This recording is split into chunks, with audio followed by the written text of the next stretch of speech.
A graça e a paz, irmãos. Espero que vocês estejam bem. Quero hoje compartilhar uma mensagem aqui para ativar o seu coração aí, para ativar a sua fé. E peço que você abra comigo lá em Marcos, capítulo 4, do verso 35 ao 41, nós vamos ler. Peço que você convide aí quem está perto de você, seus pais, seus filhos, marido, mulher, chama todo mundo aí, para que você possa ser edificado nesta noite, amém? Marcos, capítulo 4, do verso 35 ao 41. Peço que você deixe a sua Bíblia aberta, o aplicativo bíblico aí que você usa. Amém, queridos? Glória a Deus, vamos ler. Naquele dia, sendo já tarde, Jesus disse aos discípulos: vamos passar para outra margem. E eles, despedindo a multidão, o levaram assim como estava, no barco. E outros barcos o seguiam. Ora, levantou-se grande temporal de vento, e as ondas se arremessavam contra o barco, de modo que o mesmo já estava se enchendo de água. E Jesus estava na popa, dormindo sobre o travesseiro. E os discípulos acordaram e lhe disseram: Mestre, o Senhor não se importa que pereçamos? E ele, despertando, repreendeu o vento e disse ao mar: acalma-se, fique quieto. O vento se aquietou e tudo ficou bem calmo. Então Jesus lhes perguntou: por que vocês são tão medrosos? Como é que ainda não têm fé? E eles, possuídos de grande temor, diziam uns aos outros: quem é este que até o vento e o mar lhe obedece? Amém, queridos? Irmãos, eu quero compartilhar com vocês nessa noite. Eu quero falar para vocês que Jesus está no controle.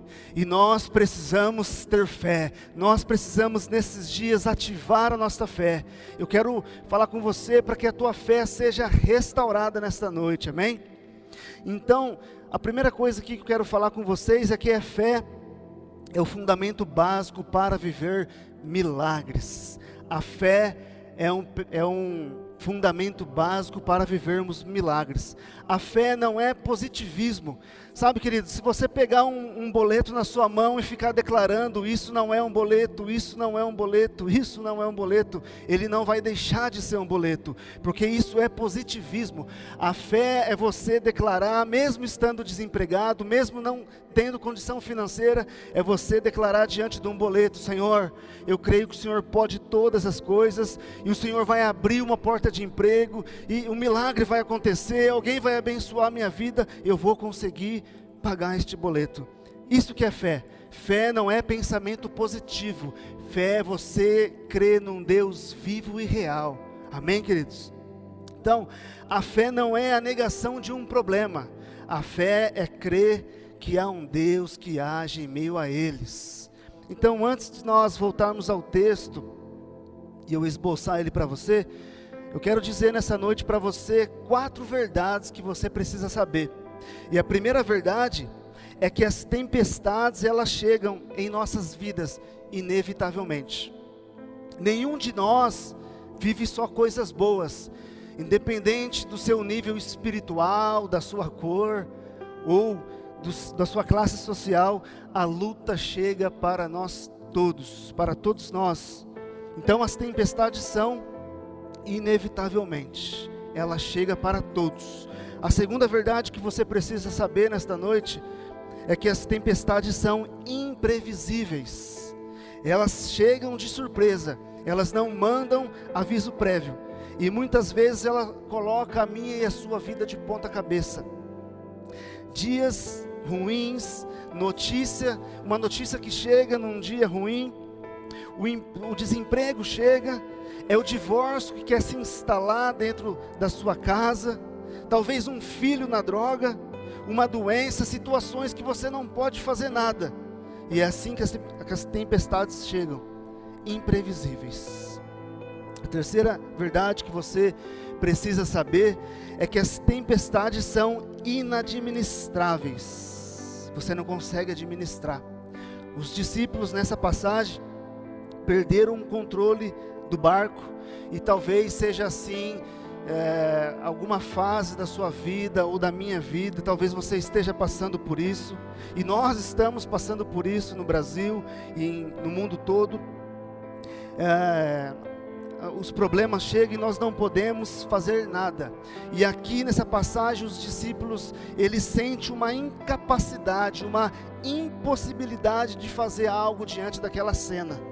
Então isso que nós precisamos entender, que as tempestades chegam e nós muitas vezes não podemos administrá-las. E a quarta verdade que eu quero falar com você, dentro da introdução ainda, é que as tempestades, ela vem para ensinamentos.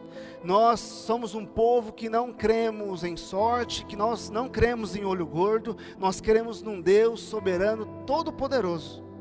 E nós temos que entender que esse Deus que rege e que governa todo o universo, Ele permite que nós passamos por problemas para que nós venhamos a crescer e avançar na fé e a crer somente nele. Amém? Então essas 4 verdades, por bem ou por mal, vai chegar na minha e na sua vida. Nós precisamos ser maduros e entender isso, irmãos. Voltando ao texto, o contexto aqui é que Jesus passara aquele dia ensinando o tempo todo. E você que já deu aula ou é um professor, ou ficou o dia inteiro se desgastando, ensinando alguém, explicando algo, palestrando numa empresa ou algo parecido, você sabe que no final do dia você está exausto, sim ou não? Está cansado. E este é o contexto que nós estamos, que Jesus estava passando aqui, do texto que nós lemos. Ele passou o dia todo falando por parábolas, explicando essas parábolas, e chega no final do dia, já estavam dentro do barco, Jesus lança uma palavra: passamos para a outra margem. Então o que Jesus acabara de fazer aqui é o seguinte: Ele deu as instruções aos discípulos, e aquela multidão que estavam ali também, ouvindo o mestre, o que Jesus faz com os discípulos ali é o seguinte: eu expliquei para vocês na teoria, agora nós vamos para a prática. E foi o que Ele fez. Você ouve a palavra, você aprende a palavra, agora Deus leva você para a tempestade. Lá é a lição, lá é a prática. E é isso que nós precisamos entender nas nossas vidas. Quantas mensagens você já ouviu aqui do nosso pastor? Quantas mensagens de conforto, de fé você já ouviu na Bíblia? Essa é a parte teórica. E o momento que nós estamos vivendo hoje é a parte prática, querido. Nós temos que colocar isso para fora agora. Nós temos que exercer fé no Deus que nós servimos. Amém? Então nós vemos aqui que Jesus, Ele no barco, já mar adentro, Ele pega o travesseiro, deita e dorme. E aí vem a tempestade. E talvez os discípulos poderiam ter dito um para o outro: ei, deixa o mestre descansar. Nós somos experientes nessa área. Aqui tinha ali com o Senhor alguns discípulos que eram pescadores, que tinham prática no mar. E talvez eles disseram um para os outros: ei, deixa o mestre descansar, nós vamos dar conta dessa tempestade. Mas o mar estava muito violento e as ondas começavam a açoitar aquele barco, e eles perdem o controle da situação. E diante dessa realidade, ele chega para Jesus e diz: mestre, acordando ao mestre: mestre, o Senhor não importa que perecemos? Esta é a primeira pergunta feita nesse texto. E aí Jesus, acordando, repreende aquele vento, acalma o mar e faz a segunda pergunta desse texto: por que vocês estão com medo? Vocês não têm fé? E aí surge uma terceira pergunta: quem é este que até o vento e o mar lhe obedece? Você percebe que esse texto que nós lemos, ele está focado e centrado em 3 perguntas. A primeira pergunta que nós vemos está no verso 38, e esta pergunta é dos discípulos para Jesus: mestre, o Senhor não se importa que perecemos? A segunda pergunta que nós vemos, que está no verso 40, é de Jesus para os discípulos: ei, Por que vocês estão com medo? Vocês não têm fé? E a terceira pergunta que nós vemos é entre os discípulos, no verso 41. Quem é este que até o vento e o mar lhe obedecem? Então, queridos, é dentro destas perguntas que eu quero compartilhar esta mensagem com você nesta noite. E eu quero trazer uma verdade gloriosa para você nessa noite. Jesus dizendo para você: não desanime, eu estou com vocês, eu estou no barco. E esse texto se trata disso. Então, o primeiro ponto é sobre a pergunta dos discípulos a Jesus: Mestre, eles estão tão desesperados aqui, irmãos. O vento estava furioso, à noite, a situação não estava mais sob o controle deles. E esta pergunta é uma pergunta minha, é a sua pergunta, é a nossa pergunta diante de um desespero, diante de uma situação como essa que nós estamos vivendo hoje. Esta pergunta é a pergunta da angústia, é a pergunta de uma mãe que não vê a melhora do seu filho, é a pergunta de um pai de família que não consegue um emprego fixo. Esta pergunta é a pergunta de uma esposa que não vê a mudança do seu marido, que talvez esteja preso no alcoolismo. Esta pergunta é a pergunta de um filho que ora pela conversão dos seus pais, que estão cativos e presos pelo poder do pecado. Esta pergunta é a pergunta daquele que está no leito de um hospital, clamando pela vida, à beira da morte. É a pergunta de uma família que tem um ente querido internado à beira da morte. Esta pergunta é a minha e a sua pergunta. Mestre, não importa, não se importa que pereçamos. Mas deixa eu dizer algo para você, querido. Eu creio que você e eu já vivemos coisas extraordinárias em Deus, e nós precisamos crer nele. Mesmo quando parece que o Senhor não nos responde, quando parece que o céu para, nós temos que crer em Jesus. Agora, uma coisa aqui nesse texto é que eles fazem essa pergunta para Jesus num tom de censura. Por que eles fazem esta pergunta num tom de censura? Mestre, não se importa conosco? Censurando Jesus. Eles fazem essa pergunta porque eles têm dificuldade de crer naquilo que Jesus disse. Passamos para outra margem. E é dentro disso que nós temos que crer no Senhor. O Senhor liberou palavras para nós, e nós temos que crer, mesmo quando ao nosso redor está tudo de ponta cabeça. Nós temos que continuar crendo no Senhor Jesus. E eu anotei aqui uma frase de George Muller, que diz: a incredulidade não dá um passo sem explicações prévias. A fé não interroga, nem calcula, simplesmente confia. Glória a Deus. Olha que coisa tremenda, querido. A incredulidade, ela não dá um passo sem antes saber se vai dar certo ou não. Agora, por outro lado, a fé, ela não interroga, a fé não calcula, não mede, ela simplesmente confia. Simplesmente confia. E nós precisamos crer nesta verdade, querido. Nós precisamos crer no Senhor Jesus. Se Ele disse, vai se cumprir. Agora veja bem, entender a tempestade que Jonas viveu é fácil. Por quê? Porque Jonas estava em desobediência.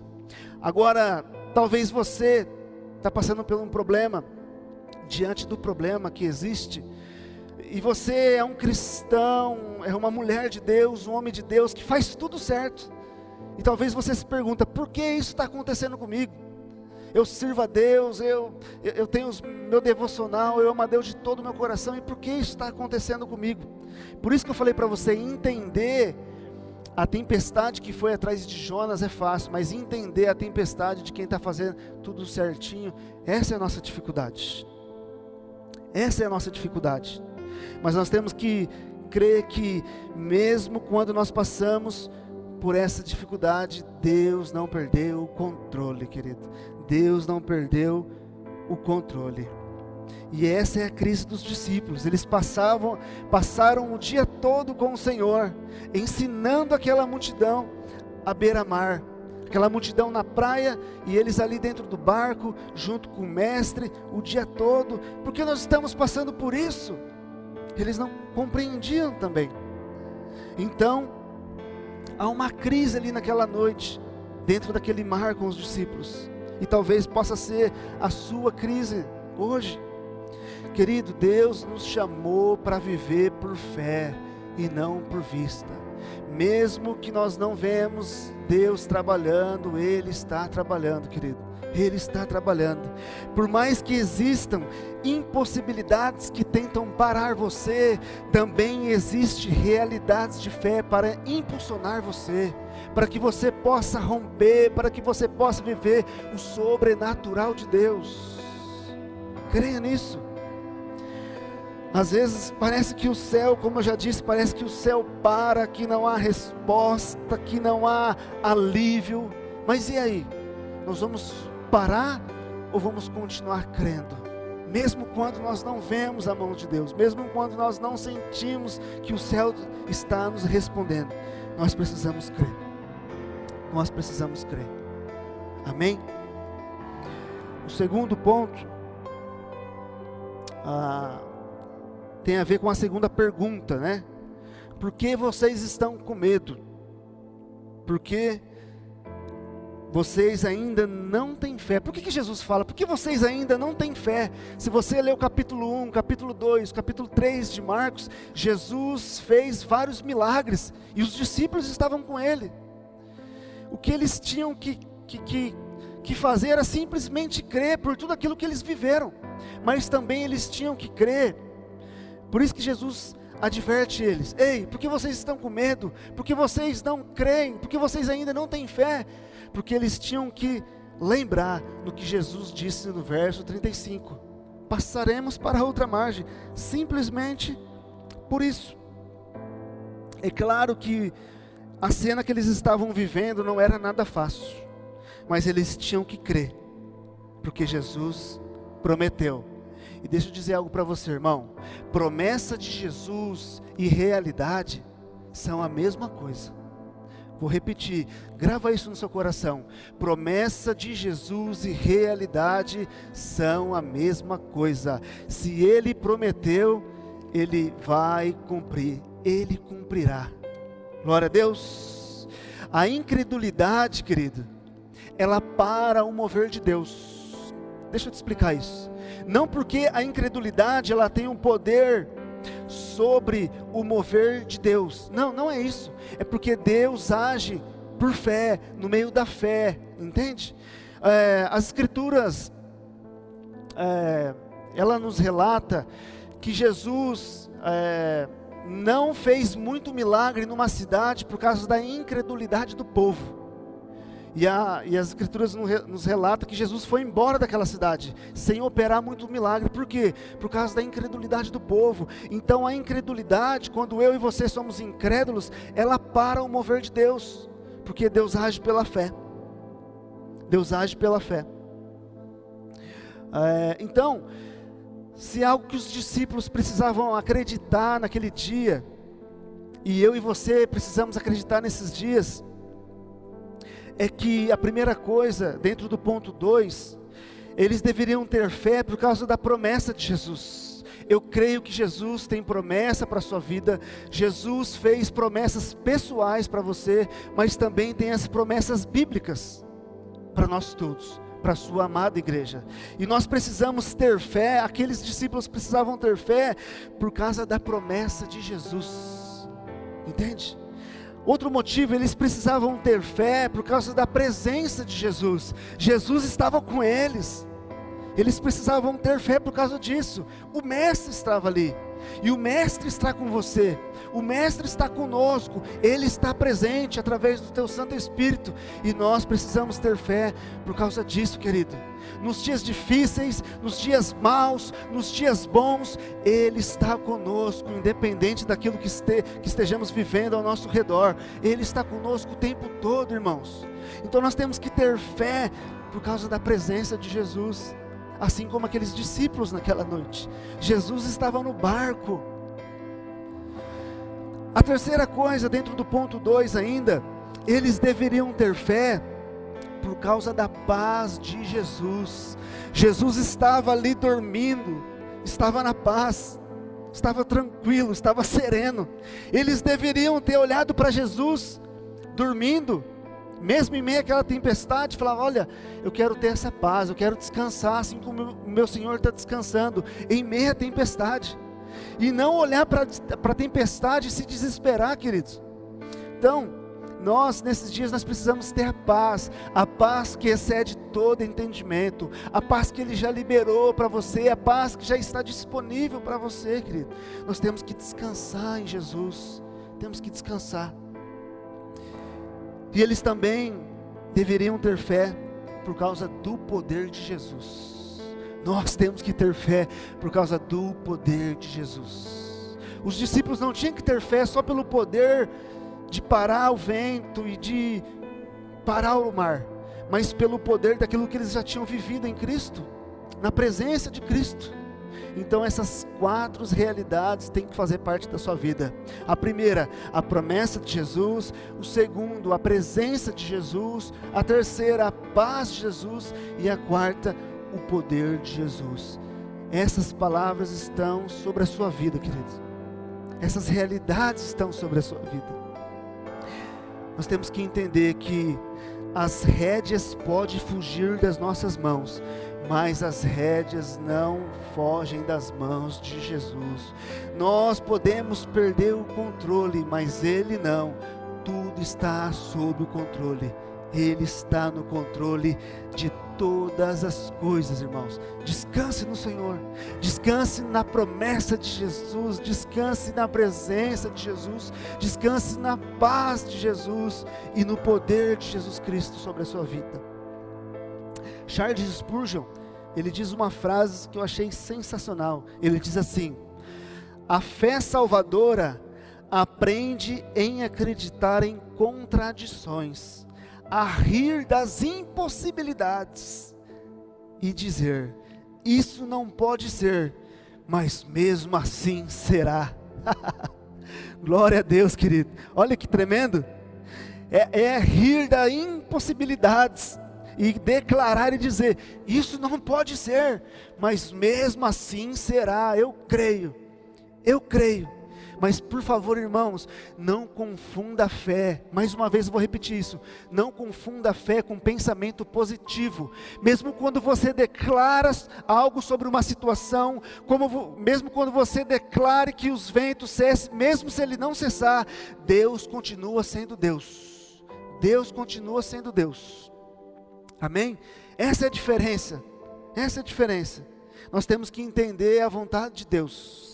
A vontade de Deus. Senhor, eu quero isso, eu quero que aquela realidade mude, eu quero que essa situação seja transformada, mas não seja a minha vontade, seja a sua vontade. Mesmo que seja uma tempestade na minha vida, se o Senhor está permitindo que eu permaneça nessa tempestade, é porque o Senhor quer me ensinar algo. É porque o Senhor quer me mostrar algo. E eu creio que quando eu sair dessa adversidade, eu vou sair mais forte do que quando eu entrei. Eu estarei mais forte para enfrentar outras. Então é nessa verdade que nós temos que descansar o coração, querido. Amém? Glória a Deus. Glória a Deus. Eu li um texto, um comentário que o pastor me mandou. É interessante. O autor, que eu não me lembro o nome, vai dizer que Jesus, o texto diz, né, aí no verso no verso 38, e Jesus estava na polpa, dormindo sobre o travesseiro. A polpa ali ficava ali próximo ao leme, aonde ficava ali o capitão, né? Aqui não é o caso do capitão, porque era um barco, não era um navio, mas é onde ficava ali o piloto, aquele que governava o barco. E por que Jesus deitou ali?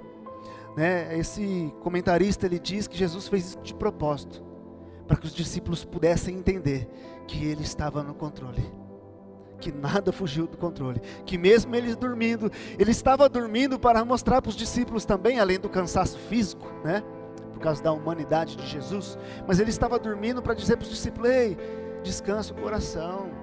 Tá a tempestade aí fora, descanse o coração. Fique em paz, eu estou aqui, eu estou com vocês. Fique em paz. E nós temos que saber disso, querido. Ele é o piloto. Ele está governando esse barco. A terceira e a última pergunta. A primeira pergunta qual foi, irmãos? Foi dos discípulos para Jesus, certo? No verso 38.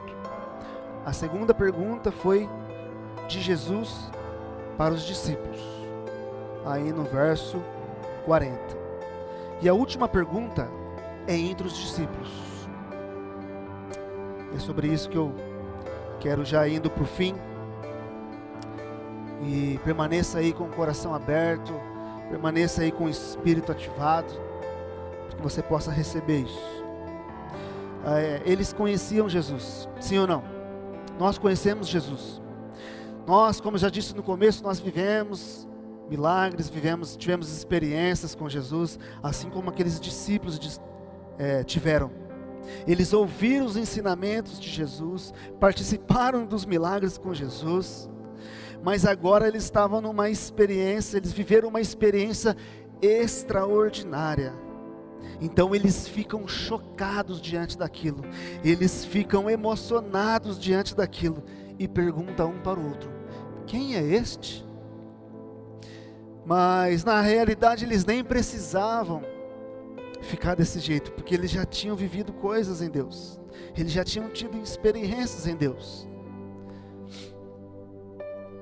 Mas entenda algo, querido, a tempestade ela vem para abrir os olhos da nossa alma, a fim de vermos a mão de Deus agindo por nós. E a pergunta deles é: quem é este? E assim como o reverendo Hernanes Dias Lopes faz uma declaração poderosa, dizendo quem Jesus é, em resposta aos discípulos, eu quero declarar isso nessa noite, para que nós possamos entender quem é este. Quem é esse que nós servimos, querido? Quem é esse que nós oramos e respondemos? E responde. Mas quem é esse também que às vezes quando nós oramos também faz silêncio, para que nós possamos crer, para que nós possamos entender que a fé traz à existência aquilo que não existe, como diz em Hebreus 11, verso 1. E a pergunta dos discípulos é: quem é este? Este é um com o Pai e o Espírito Santo, lá na eternidade. Antes que houvesse o mundo, planejou todas as coisas, inclusive a nossa salvação.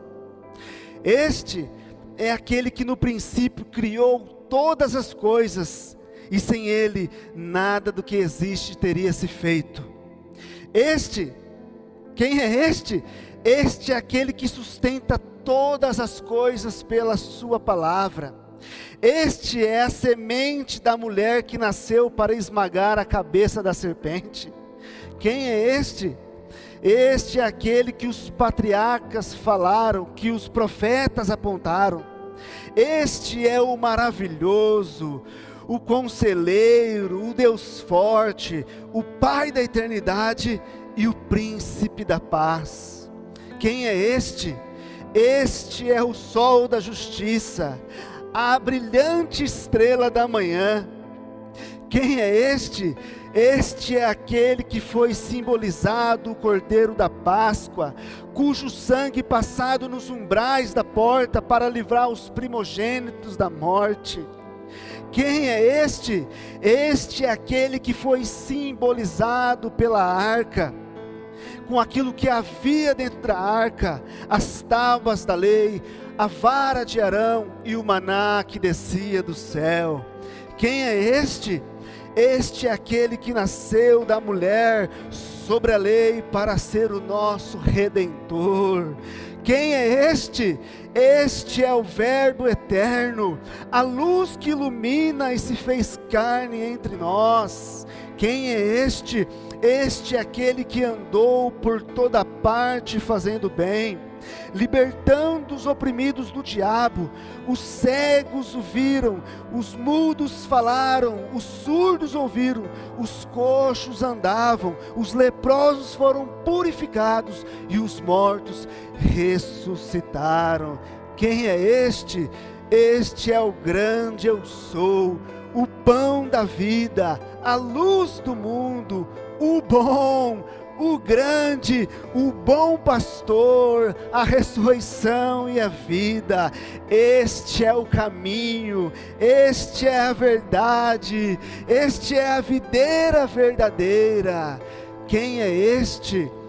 Este é o Cordeiro de Deus, que tira o pecado do mundo, o Cordeiro que foi morto e está vivo pelo século dos séculos. Este é aquele que tem as chaves da morte e do inferno nas suas mãos. Quem é este? Este é o nosso glorioso Redentor. Este é a nossa alegria, a nossa paz, a nossa justiça, a nossa herança. Este é o Salvador, o Senhor, o Messias. Quem é este? Este é aquele que por amor de nós foi ao Getsêmani, e ali chorou, suou sangue, foi cuspido, espancado. Este é aquele que por amor de nós não levou em conta a vergonha da cruz, mas pela alegria que lhe foi proposta, abraçou o Calvário. Quem é este? Este é aquele que tomou a cruz sobre si, levando sobre ela os nossos pecados, e avança para o Calvário, e ali com os braços abertos, morre pelos nossos pecados, segundo as Escrituras, foi sepultado e ressuscitou ao terceiro dia. Quem é este? Este é aquele que transformou este palco de horror num palco de glória para Deus Pai, e é instrumento para a nossa salvação. Quem é este? Este é aquele que matou a morte, que arrancou o guilhão da morte e inaugurou para nós imortalidade. Quem é este? Este é aquele que foi vitoriosamente para o céu, está sentado à destra de Deus, como nosso grande sumo sacerdote. Este é o advogado justo que intercede por nós, é aquele que derramou o Espírito Santo sobre a sua igreja, dando a ela dons para avançar na força do seu Santo Espírito. Quem é este? Este é aquele que vai voltar, queridos. Ele vai voltar pessoalmente, visualmente, gloriosamente, inesperadamente, repentinamente, inescapavelmente, para buscar a sua igreja. Oh, aleluia! Quem é este? Este é o noivo que levará a noiva para um banquete eternamente. Quem é esse? Esse é aquele que diz para você, irmãos, nesta noite: eu estou contigo, eu não te deixarei e jamais te abandonarei. Este é o grande eu sou, o nosso Salvador, o nosso Redentor. Este é Jesus, este é o nosso Senhor Jesus. Aleluia, aleluia. Queridos, dentro desta verdade, eu quero te convidar agora, feche os teus olhos, vamos orar por esta verdade. Ele é aquele que não te desampara, que não te deixa, por mais que você e nós estamos vivendo um momento difícil, Ele está no barco, Ele está no controle, Ele não perdeu as rédeas, está tudo sob o controle. E dentro desta verdade nós vamos orar. Jesus Cristo, nós nós bendizemos o o nome nesta noite, nós te agradecemos pelas tuas mãos sobre as nossas vidas, e nós cremos que o Senhor está guardando a tua igreja, nós cremos que o Senhor está despertando a humanidade, para que possam se render diante do Senhor. Mas por mais que nós estejamos passando por tudo isso, nós cremos no Senhor, e um dia o Senhor voltará para nos buscar, e nos levará, e nós passaremos com o Senhor toda a eternidade. Mas Jesus, nós pedimos para o Senhor, ativa a nossa fé, aumenta a nossa fé, restaura a fé daqueles que estão desanimados, daqueles que estão com depressão, daqueles que estão ansiosos. Senhor, ativa a fé neles, restaura a fé neles. Nós cremos no teu poder, no nome do Senhor Jesus. Amém, amém, e graças a Deus.